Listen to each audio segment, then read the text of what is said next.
कसं आहे की बीड, धाराशिव, लातूर स्थानिक स्वराज्य संस्था मतदारसंघामधून महाविकास आघाडीच्या वतीनं महेश देशमुख निवडणूक लढवतात.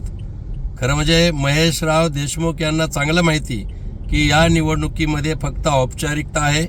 विजय हा बसवराजजी पाटील महायुतीचे उमेदवार यांचाच आहे, पण केवळ राहुल गांधीच्या जवळचा म्हणून त्यांना उमेदवारी मिळाली.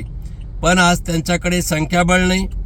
विशेषतः महाविकास आघाडीचे नेते देखील त्यांच्यासोबत नाहीत. आणि मला त्यांना सांगायचं की भारतीय जनता पार्टीमध्ये उमेदवारी देण्यावरून कुठलीही गडबाजी नाही, अंतर्गत कलह नाही.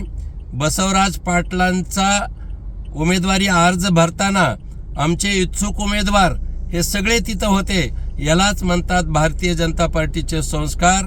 आणि म्हणून आता त्यांना स्वतःचा पराभव समोर दिसत असल्याने अशा प्रकारचे ते वक्तव्य करतात हे नक्कीच आहे.